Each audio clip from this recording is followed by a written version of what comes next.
Staying with us on SABC News, most women in Africa are still not strategically positioned to benefit from trade. 3 women in the trade space have shared their thoughts on this. They all agree that women make a major contribution to trade in most African countries through their involvement in the production of tradable goods, but a lot more can still be done. Since the independence of most African countries, trade has revolved around raw commodities and still does. But it is the participation of women that is of most concern.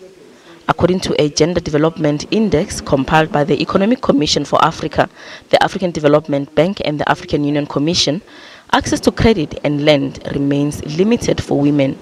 This makes it difficult for them to be fully included in trade. If we are talking about trade, we are basically talking about assets, we are talking about access to resources, we are talking about access to knowledge, we are talking about access to financial resources, and we know that a lot of women, when it comes to trade and commerce, that a lot of women, especially African women, are still confined to the informal sector.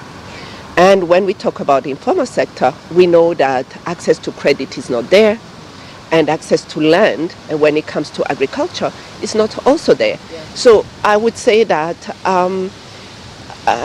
most of women on the continent are still really in a very difficult position to really say that they are strategically positioned to benefit from trade. Governments and donors are making concerted efforts to facilitate trade. This is to increase productivity in export-oriented sectors and to improve competitiveness. But this needs to be better targeted to ensure that women who participate in trade are also reached by these interventions.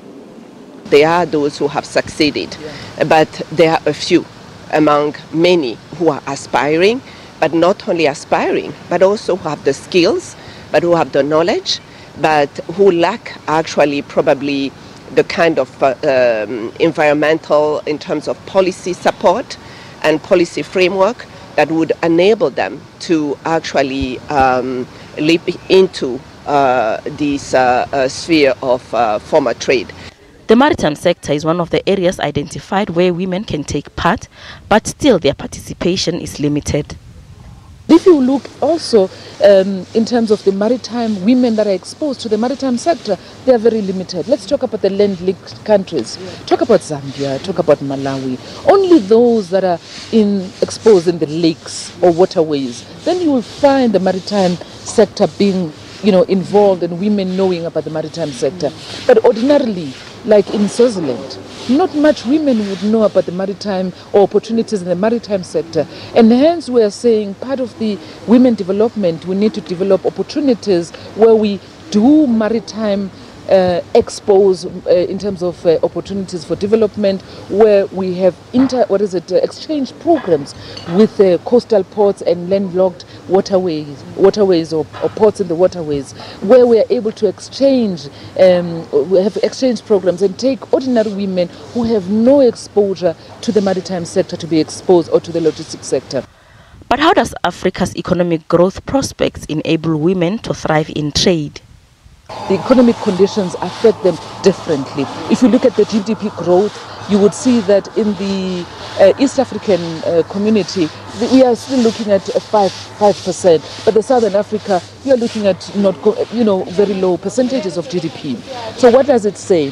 It says there are opportunities. Let me also mention that opportunities that are given or are provided by the changes in the market also say diversify.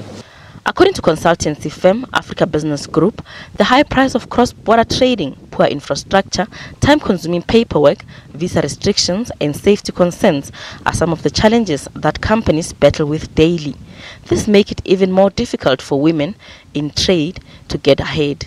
Private sector engagement is one of the challenges that we've actually identified, and we are hoping that more private sector engagement, private sector involvement and also private sector interest is going to expand. We're going to try and encourage it from a private sector perspective, and we're going to try and push for more private sector involvement. Gramani says private and public partnership is key. There's a lot of skepticism. We are skeptical to trade with each other. for many reasons, for risks that we are not willing to take, and yet we will trade globally with the EU, with UK, with the US, with Brazil, and we are spending billions and billions of dollars on international imports, and yet we do not want to support our local or our member states and our neighbors. So I think with international trade it comes, there's a question of trust between the regions, the risk factor, and also the capacity. Africa's trade potential is said to be undermined by constraints that women face.